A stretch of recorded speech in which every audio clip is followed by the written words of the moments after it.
Test 6. You will hear a number of different recordings, and you will have to answer questions on what you hear. There will be time for you to read the instructions and questions, and you will have a chance to check your work. All the recordings will be played once only. The test is in 4 sections. At the end of the test, you will be given 10 minutes to transfer your answers to an answer sheet.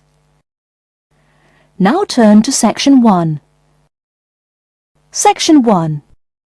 You will hear a conversation between an agent from City House Services and a customer who wants to have her house cleaned. First, you have some time to look at questions 1 to 4.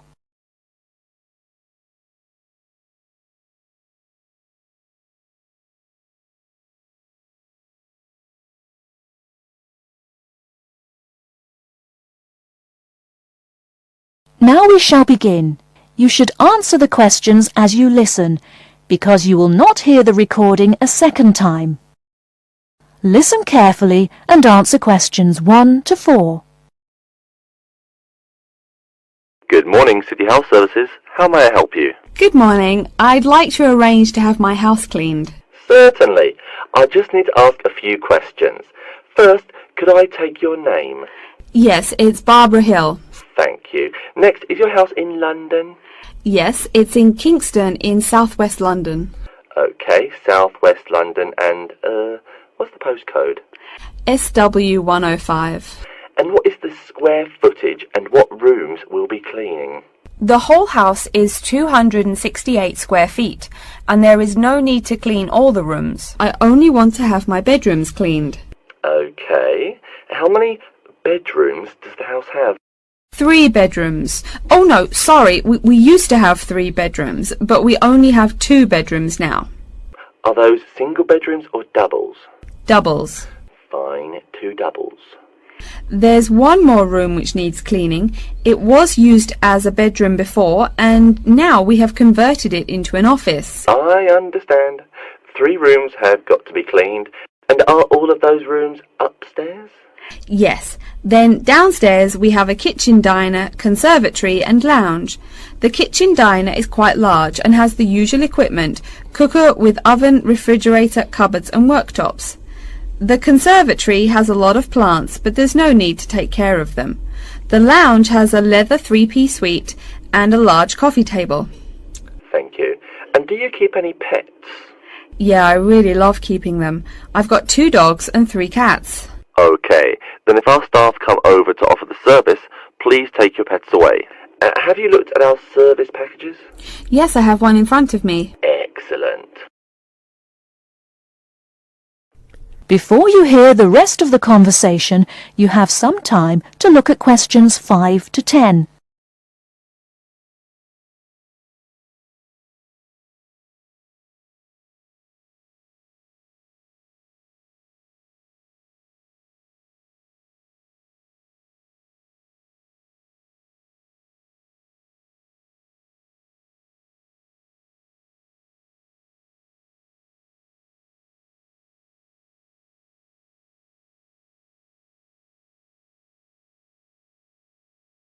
Now listen and answer questions 5 to 10.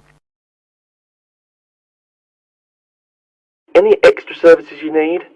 Switching bed linen, work in the garden, clean the glass in the conservatory, that kind of thing? No. Actually, replacing the bed linen, yeah, that would be good. No problem. I'll just make a note of that. How about curtains, mats and carpets? What would you like us to do with those items? The curtains. I'll have to think about that. I think we should have the carpets cleaned really well every quarter. Mats can just be done with the laundry. Of course. How about clothes? We can have our staff wash and iron them, or we can have them taken to a dry cleaner. Washing and ironing. No, just ironing. That'll be okay. Okay, fine. I know quite a bit about what you want now. I should let you know that we're located on 12 Amy's Road. That's A-M-Y-E-S. And we work on from Monday to Sunday, except Tuesday and Wednesday. Could you let me know when is convenient for you?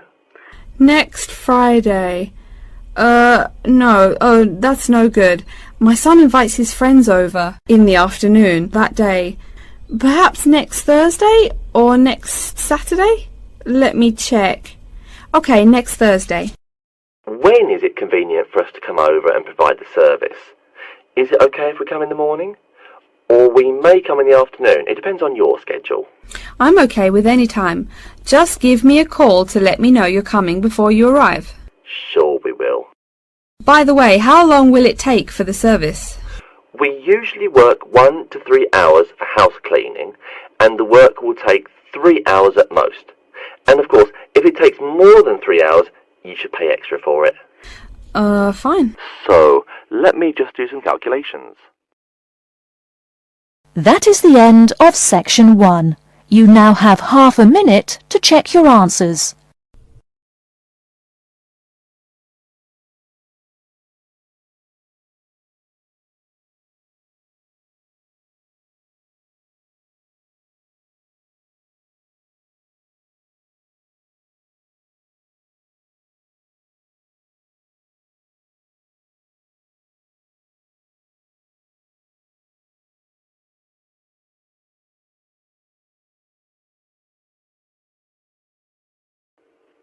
Now turn to section 2. Section 2. You'll hear a talk by a security worker from Sydney Airport who is introducing the day-to-day operations of the Australian Quarantine Service. First, you have some time to look at questions 11 to 17.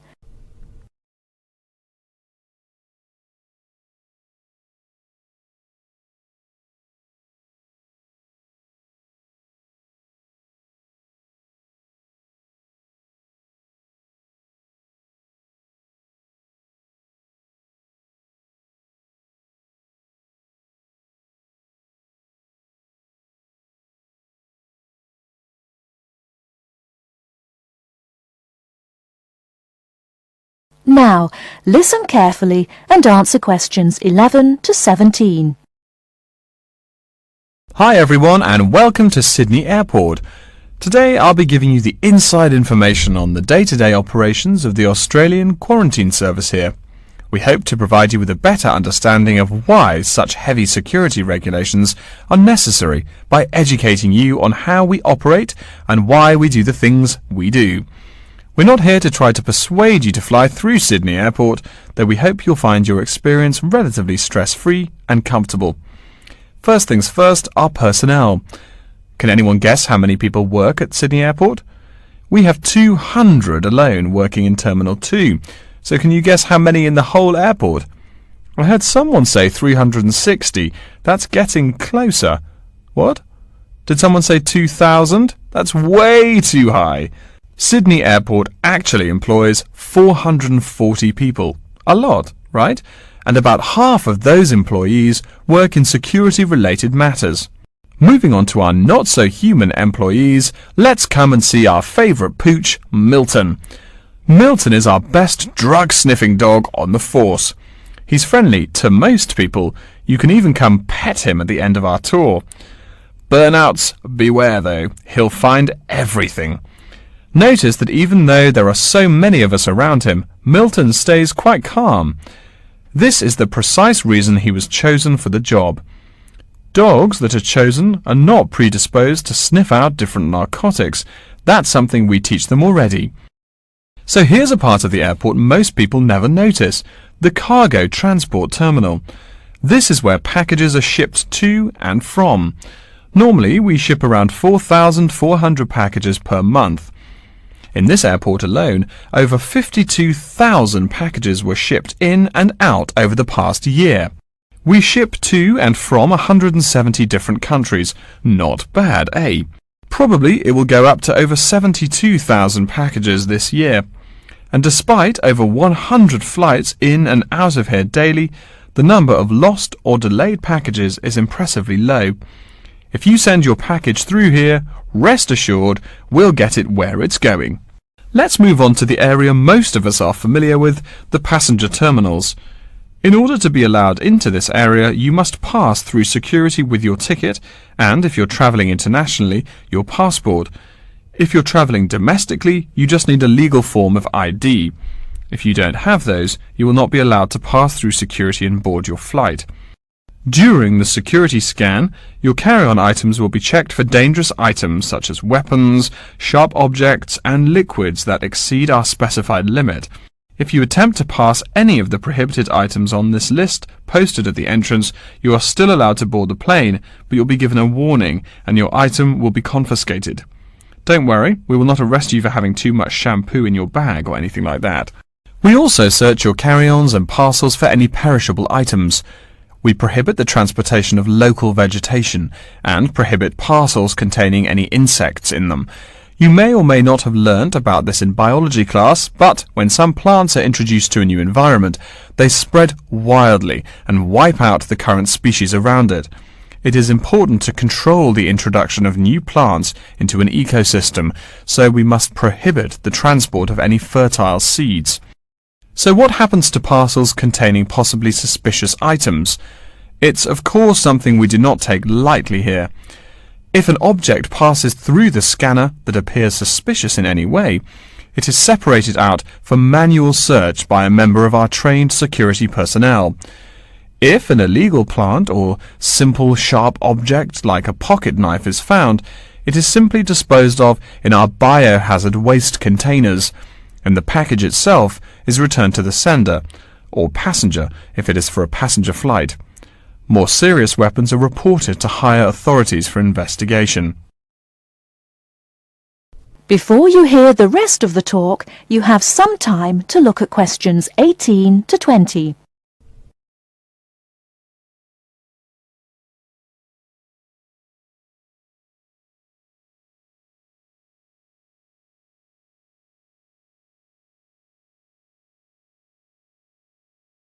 Now listen and answer questions 18 to 20. As far as parcel security, the material of the parcel is important. For shipped goods, the most common material used and the most widely accepted is paper. Make sure it is packed sturdy enough with no rips or tears. We've definitely had packages rip open before due to haphazard packing. A more common problem, though, is the package labels. When an item does not make it to the right place, this is the most common reason. The label may not be in the right place or marked clearly enough. If you're receiving any items from abroad that must be declared, please remember our guidelines in order to ensure the timely delivery of your item. Make sure it is packed correctly, and we ask that you notify customs between 2 and 10 days within the item's scheduled arrival date. Okay, before we move on, are there any questions? That is the end of section 2. You now have half a minute to check your answers.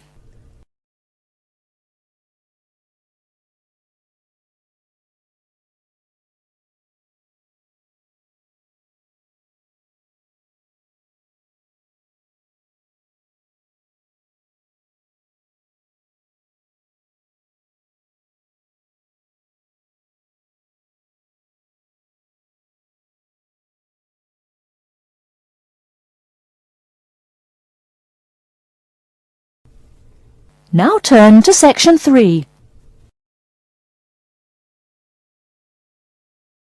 Section 3.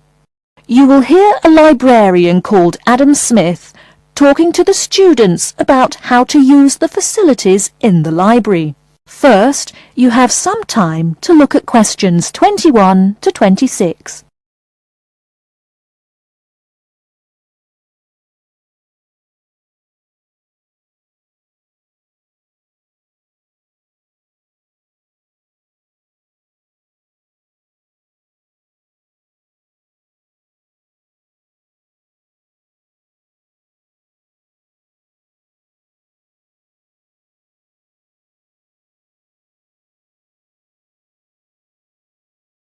Now listen carefully and answer questions 21 to 26.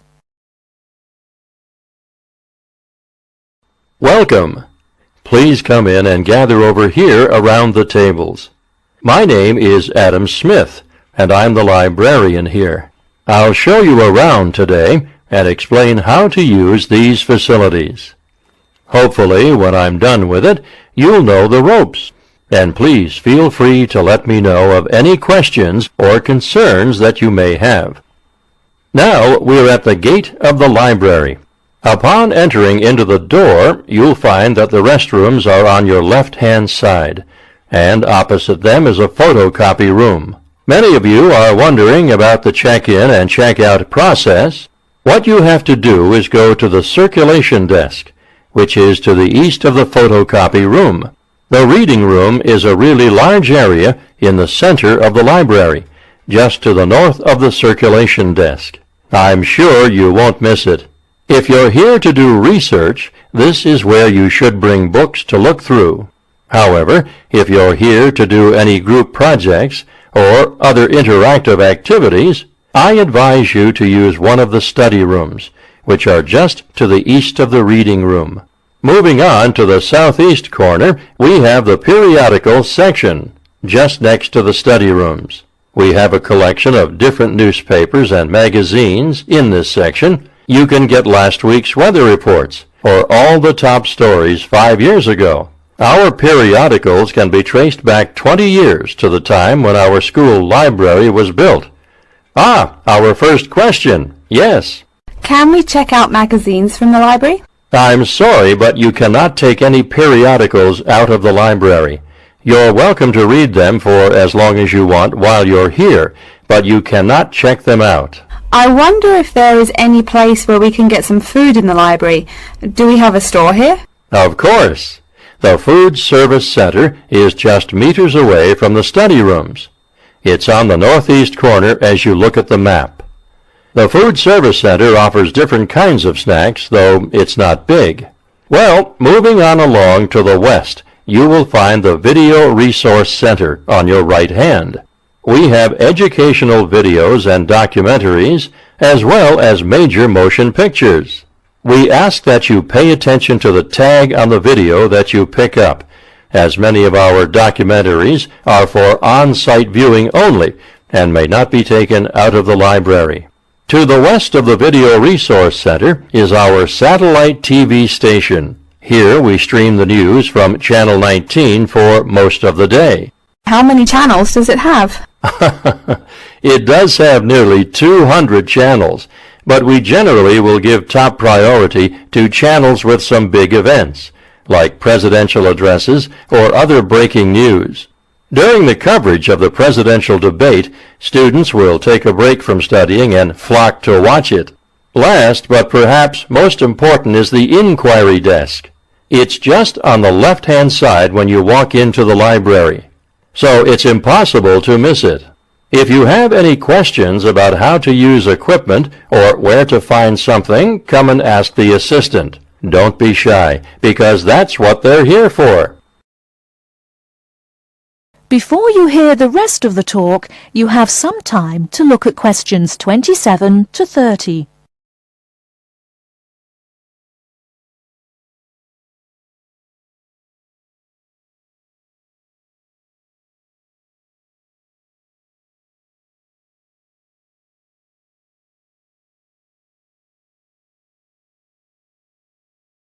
Now listen and answer questions 27 to 30.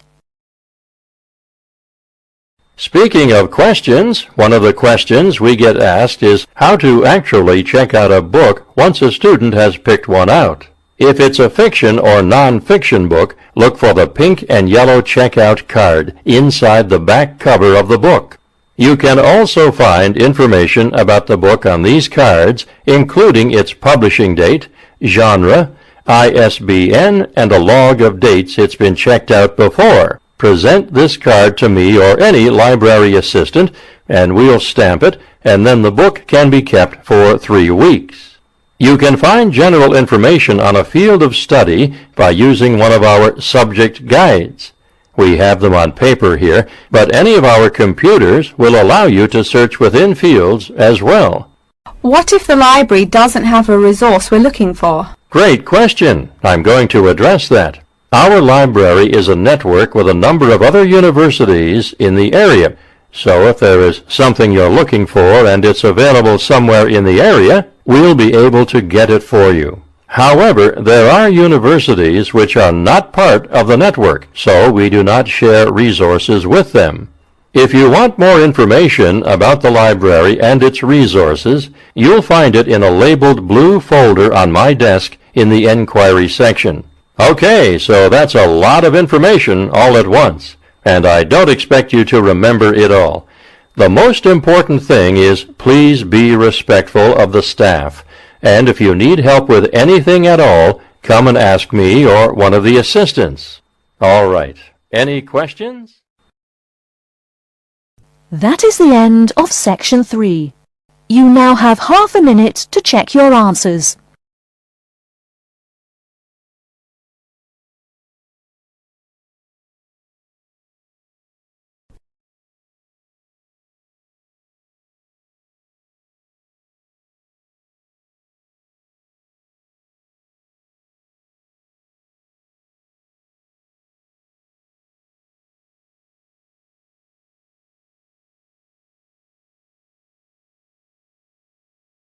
Now turn to section 4.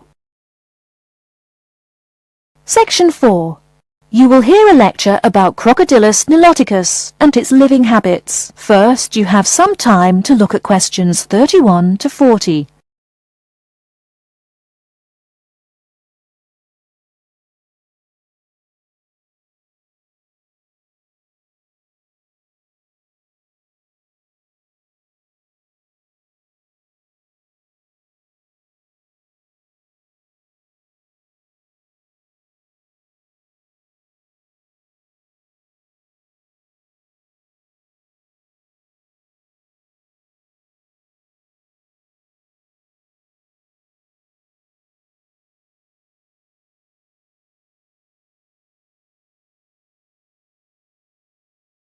Now listen carefully and answer questions 31 to 40. Good morning. Today we will continue our study of Crocodylus niloticus by talking about its living habits. We've already discussed the evolutionary attributes that set it apart from its crocodile relatives. Does everyone remember that? Yes, it has an extremely narrow snout and 3 or 4 rows of protective scales on its back, as compared to 2 rows on other members of the Crocodylus genus. Let's take a look at how these carnivorous man-eaters live, where they live, and finally, whether they really deserve their vicious reputation. To start, I'd like to address a great question posed to me by a student during yesterday's office hours. We talked about the distribution of crocodiles in Africa and saw that they are highly concentrated in the south and west of the continent. This student noticed that on the map displaying the distribution of crocodiles across Africa, there were no crocodiles in the northern region, and found no mention in the literature of the existence of crocodiles in the north of Africa. Why might there be no crocodiles in North Africa? Let's save this question for later in the lecture.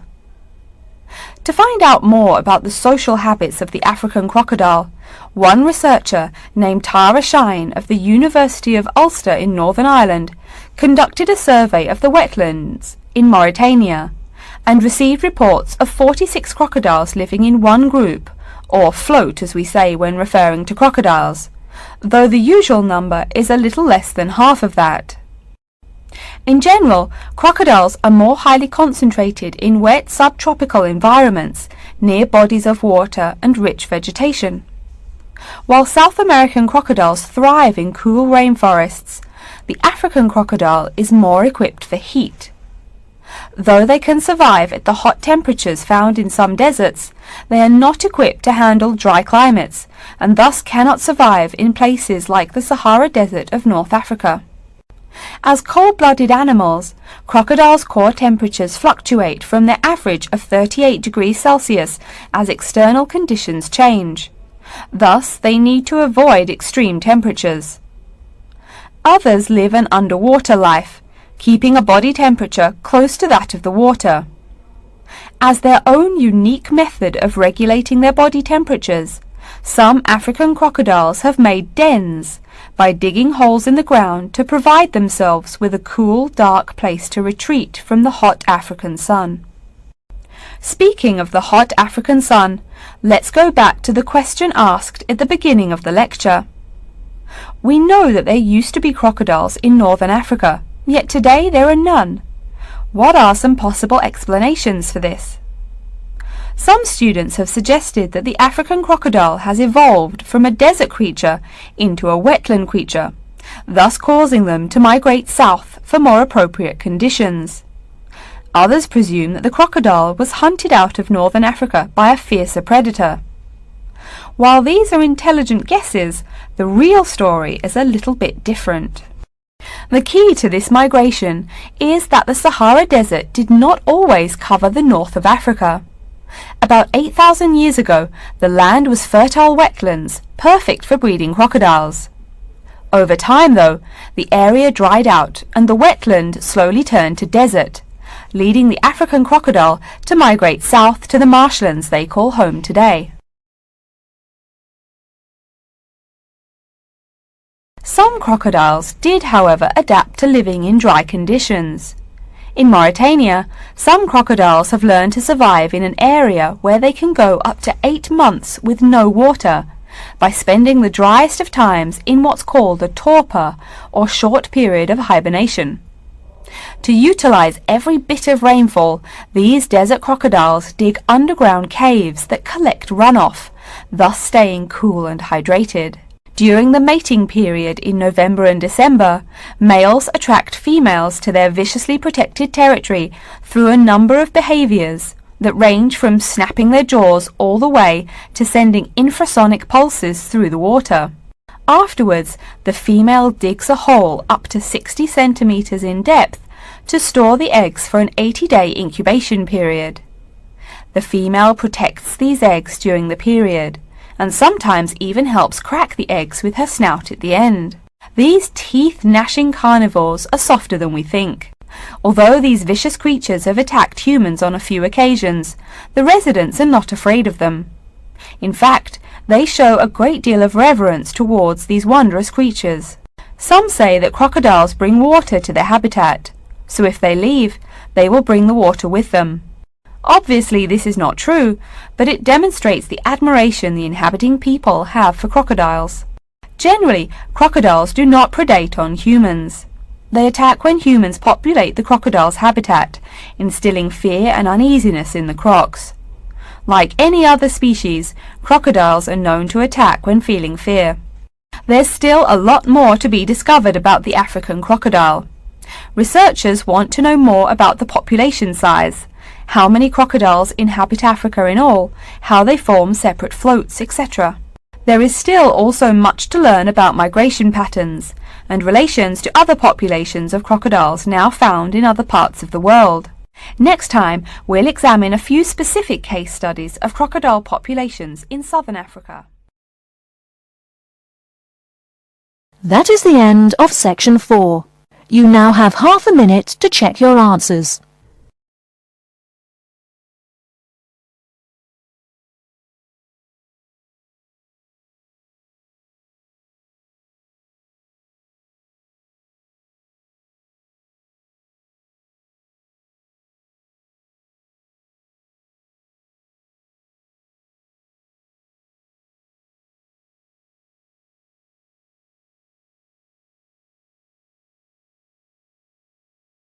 That is the end of the listening test. In the IELTS test, you will now have 10 minutes to transfer your answers to an answer sheet.